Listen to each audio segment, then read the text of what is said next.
What's up YouTube? I'm John Wheels, and today we're going to be putting new tires on a Coleman CT200U EX. Alright, so it's time for new tires. You can see there's not a whole lot left of that. Considerably better on these. I've seen some other people use these Sun F tires on the Coleman mini bikes. The tires they come with originally are not even that great in the first place, but these are pretty much toast, so it's about time we swap them out. Front's not as bad, but still, when I've been riding down on the trails, I've been slipping and sliding in the mud, and it's time for something better. So we can start by removing the chain.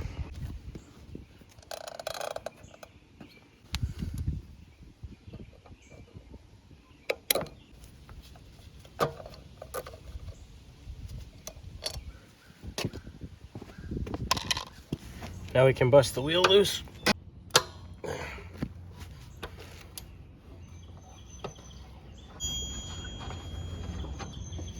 Got that nut pulled off of there. There. Tensioner.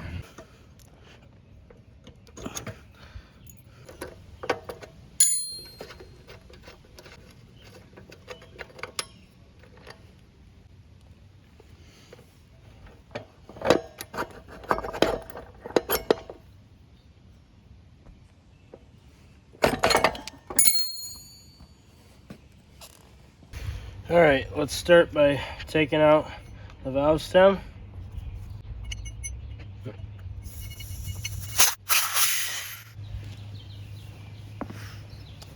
All right, we'll see if we can kind of step on it and get it off easier. There, nice. It's really easy. I guess I may as well get the other side off if I can, that easily.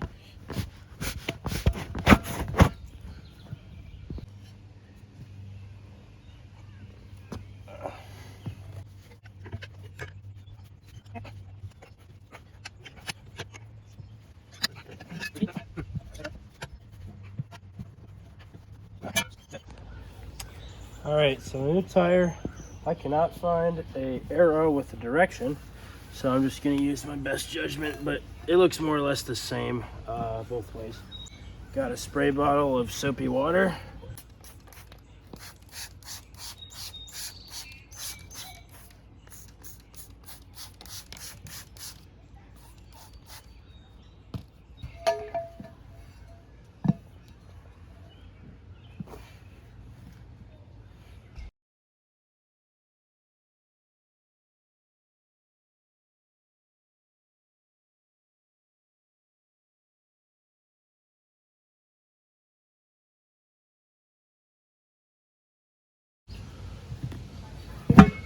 Alrighty, where's side to go?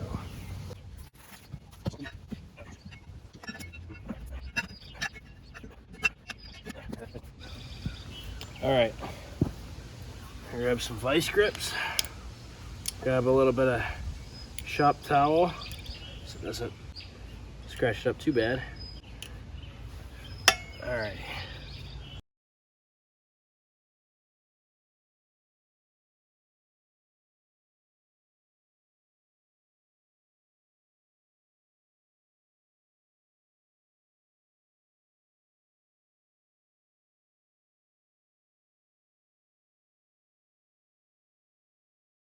Alright, let's put the valve stem back in.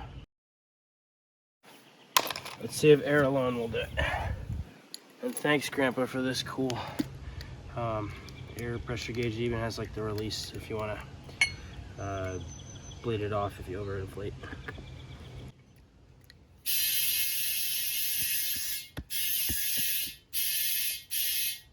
Okay. That's not gonna happen. Time to break out the fire.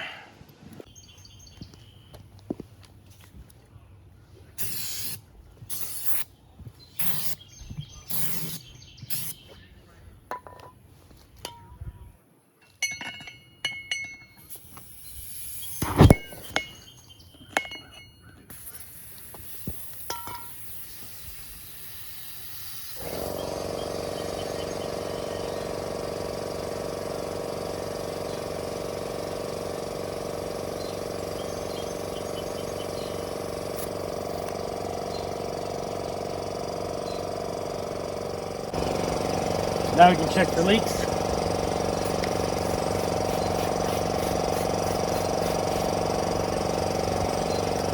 We're good on that side. On this side.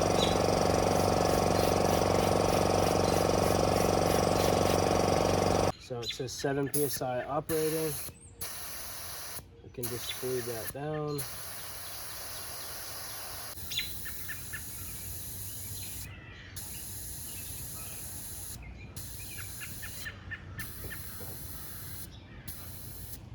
Cool. I think that's about good.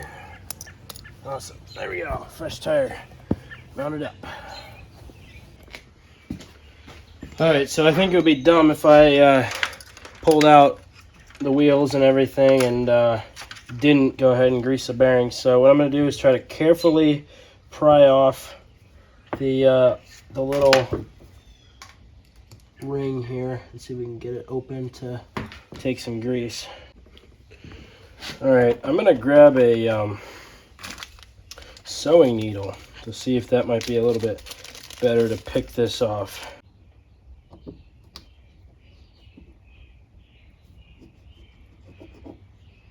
Alright, I mean, it got under it. I think I just might need multiple needles.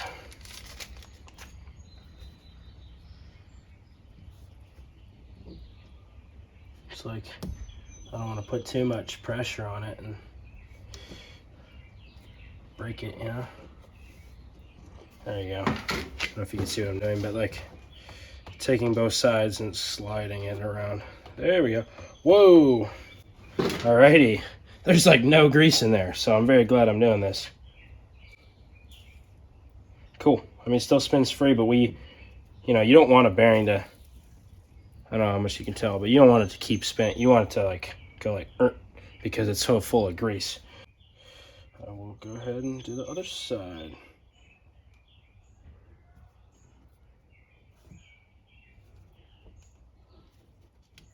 There we go.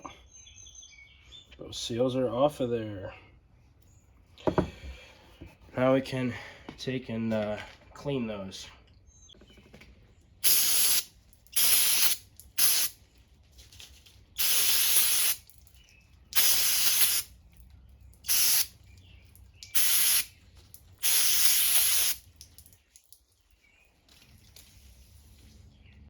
So the other bearing just didn't want to come out of the wheel, and I feel like I would damage it pretty much if it were to get taken out of the wheel. So I opted to just leave it in there, and I'm going to grease it in the wheel. But I'm going to show you this one bearing, and then you can apply it to the other 3 bearings. Grab some grease. Now I'm just going to kind of push it in there until it starts to come through to the other side. Give it a couple spins. Now you can see in a couple spots, maybe lighting's kind of bad. Anyway, that red grease is starting to poke through to the other side. So you want to, in between each bearing, you want to see at least some red grease coming through there. So I'm just using my finger to kind of push it down in there. It's a messy process. Get a little bit more. Might be a lot of bit more. I'm just gonna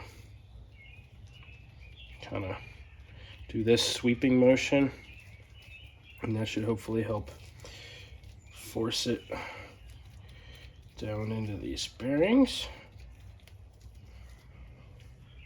So yeah, I'm starting to get grease in between all of those parts, so I can start to pack that grease into the other side.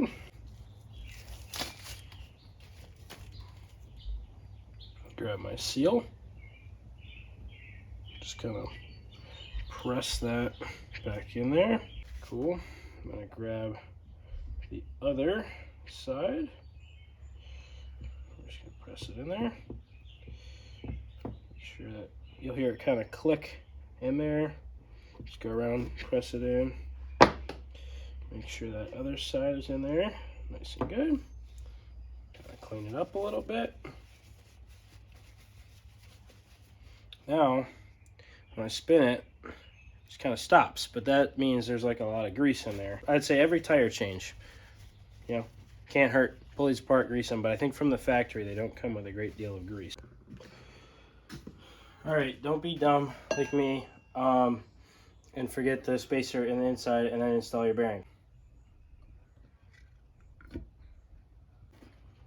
All right, so this bearing, it kind of just rattles around in there. It's not that tight. So it's not really worth, to me, the cost of like trying to get this machined or making a bushing or whatever, right? You could probably just buy a cheaper wheel at that point. So a trick that I like, this is my own trick, I didn't really hear it from anybody, but I feel like it's better than nothing, is I'm gonna take a piece of electrical tape and wrap it around the bearing just one time, right along there. I should be able to just peel that off. Cool, so now I have that electrical tape running around in there, and now it should press in a little better. So here, just any flat surface to tap it in. This is a grinder nut, totally doesn't have to be. That's down in there solid. This is also a great opportunity to clean up your brakes.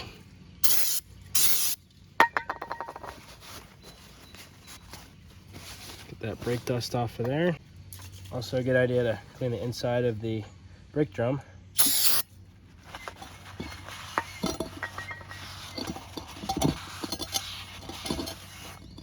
Oh yeah, look at all that.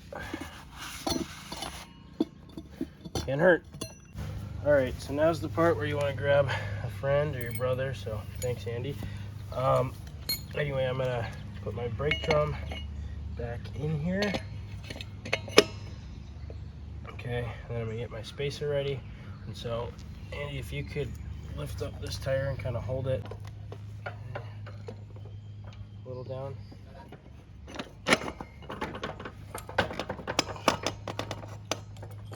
Am I through to the other side?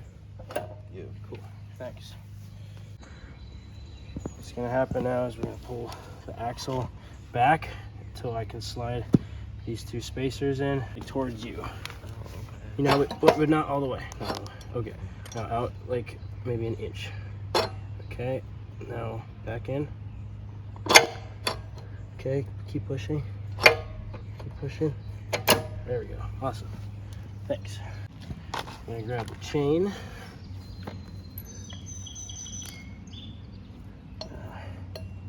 Wrap that around. Master link back in there.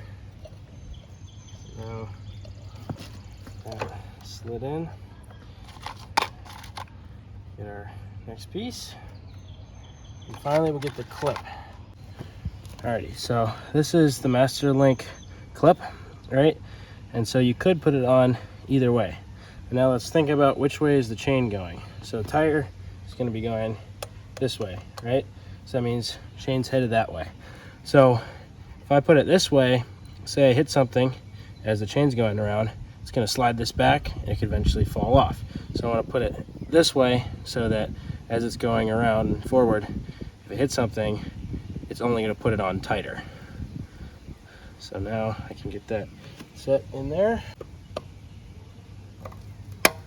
Cool. There we go. Nice.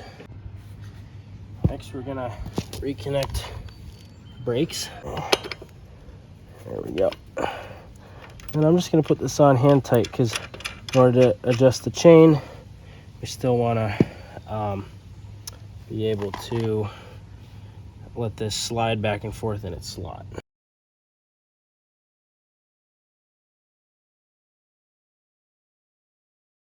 Your rod back through there.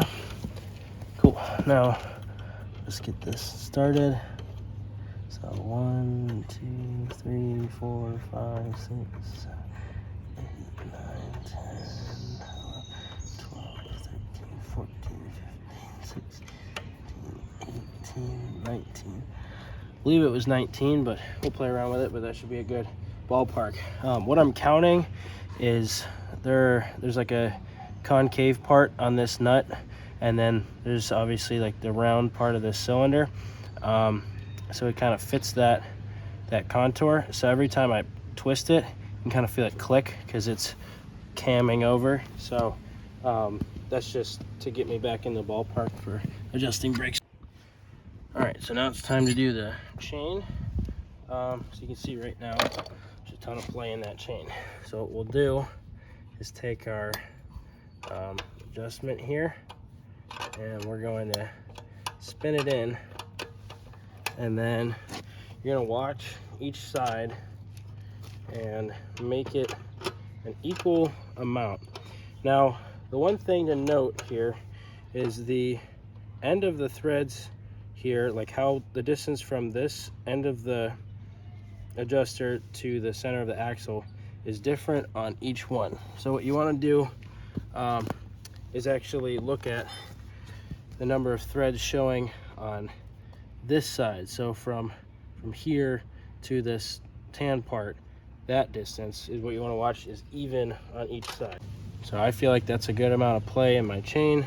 I feel like maybe just another half turn on each side just to get that. Yeah, I feel like that's pretty good. So now I can tighten up my axle.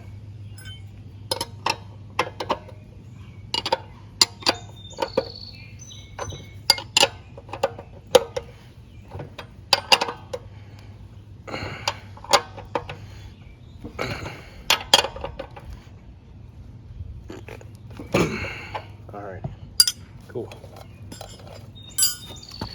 The next step is going to be, we're going to tighten up this nut here, and then we're going to get a cotter pin in there. So you're not supposed to reuse cotter pins, so I don't have any right now. I'll come back and do this later. Or maybe it would be good to, you know, tighten it before you put the cotter pin in, but there you go. That's nice and snug. Spins nice and free. So there we go. Next thing is going to be feeling that brake lever. It's a bit stiff for my liking. Now if you adjust the chain, it's going to also affect the brake because this distance is going to change. Back it out a couple clicks. I'm pretty happy with that. All right, so I'm not going to bother filming the process on the front because it's pretty much the same as the back. Is actually easier because there's just one axle. So go through the same motions as the back, take it off, dismount the tire, mount the tire, check for leaks, grease the bearings. If you can get them out without damaging them, do them outside of the bike. If you have to leave them in the rim, just leave them in the rim. Put those seals back on, get it bolted back up, and you're ready to ride. Alrighty, so there it is with the new fresh tires. You can tell that's going to be way better off-road. I think it looks a lot better too, and I'm happy I got those bearings greased up. Another one I went and hit was this bearing back there, unrelated to tires, but while you're greasing bearings, might as well. But otherwise, there you go. Thanks for watching. Remember to like and subscribe, leave a comment below.